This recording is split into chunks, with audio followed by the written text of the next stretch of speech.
Again in wave optics, chapter 10. Yesterday we have done the topic polarization. In polarization we have done the Malus law. Now today we will do in polarization Byster's law. Now what is Byster's law? It is a law. The statement of the law is that it states that at a particular angle of incidence, a reflected ray is completely polarized and the angle between reflected and refracted ray is what? 90 degree. This statement is explained with the help of an experiment. The experiment is that, let us suppose if it is an interface which divides the two medium. Let us suppose this is air and air is some liquid, and an unpolarized light is falling on this interface in this way. So this is the symbol of an unpolarized light. It is falling on it.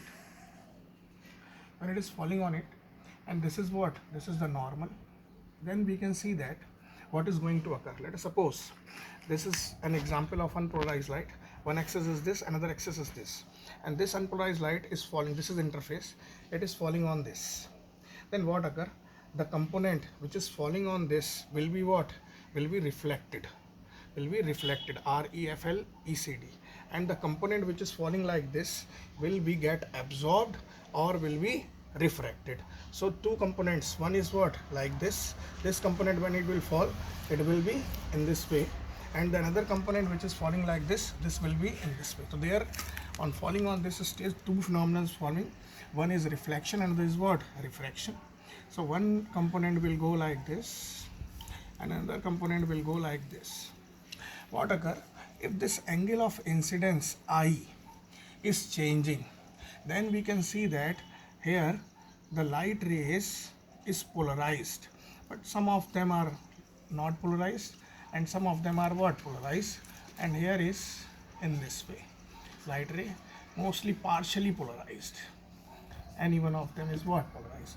If this angle goes on changing, and I am showing in another diagram, increasing again and again or changing again and again, then a stage occurs which is shown in that experiment, and that stage is that this is unpolarized light,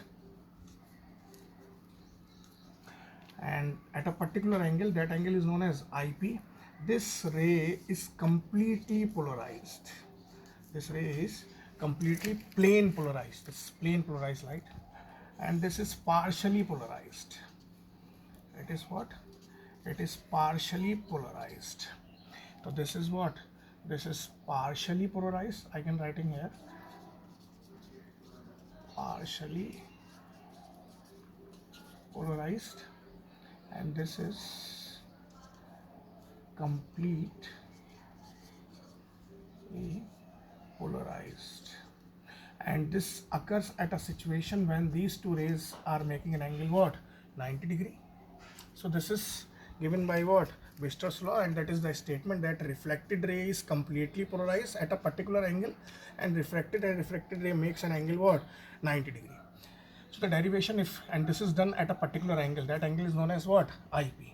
So if we will derive it, then if this is the normal, then if this is angle of incidence, so this is angle of what? Refraction, and in reflection I and R are equal, so this is also what? IP, and this is R angle.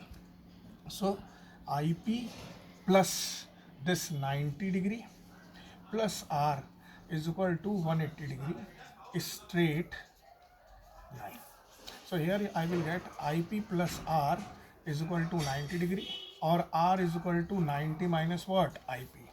At this interface we can use refractive index formula, and that is mu is equal to sine of I upon sine of R.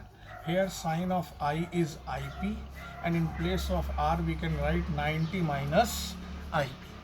Sine 90 minus IP is what? Cos IP. So that is sine of IP upon what? Cos of IP, and this will become what?